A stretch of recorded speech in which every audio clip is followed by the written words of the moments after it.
learners, is glad to see you in Krishna's space. Today is the day 26 of our 300 days DSA series. So it's time for our today's problem. Let's understand it and build our approach. So today's problem is the advanced version of spiral matrix and it is a part 2. So here we have given a positive integer n and we have to generate n into n matrix filled with elements from 1 to n square in spiral order. So let's see the example of it to understand it a bit more. So here in example we have given n as a 3 and we have to return the output as 123894765. So as you can see here we have given the matrix and we have to return the output like this. And in example 2 we have given 1 and the output is 1 because square of 1 is 1. So now let's see how I actually solve this problem. So the first thing that comes in my mind is that I need to print particular row 123894765. Now the problem is how we are going to print this. So let's see the code of it to understand it better. So what I have done, the first thing I have get the total number of elements I am going to print. So if my n is 3 then it will going to be 9 and if my n is 4 then it will going to be 16. So it goes according to the n. So in the second line I have created n into n matrix. As n is 3 here, so I have created 3 into 3 matrix and in all the cell I have put 0 currently. So you can imagine that all the values in my matrix are currently 0. Thereafter I have created the 4 variables, which is row start, which means the first row, then row end, which means the last row, column start, which means the first column, and the column end, which means the last column. Following that I have created one more variable, which is num, which is going to be the values we are going to fill in these cells. Now let's see the actual code which is actually doing some work. So after creating all the variables and matrix, I have run a loop and in that loop the condition is that my num should be less than or equal to total. If it is greater than that, then I am going to come out from my loop.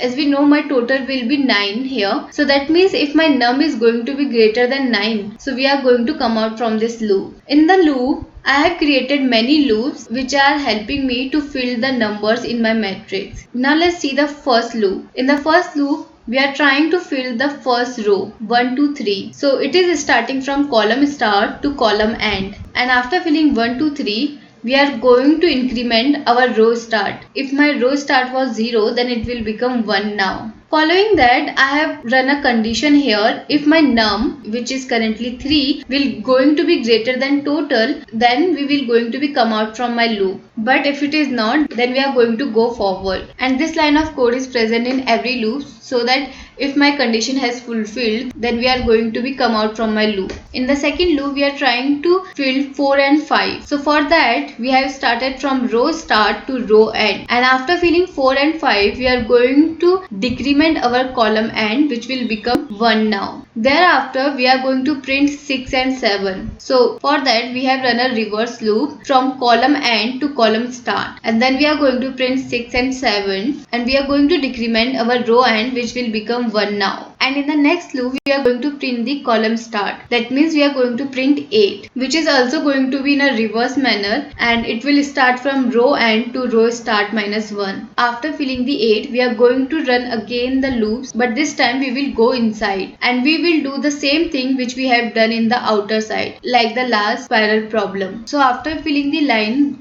this line of code will going to be fulfilled. So I will come out from my loop and I am going to return my answer matrix. So that's how I solve this problem. If you guys have any other solution of it, do write it on comment. And thank you so much for watching this video and staying with me.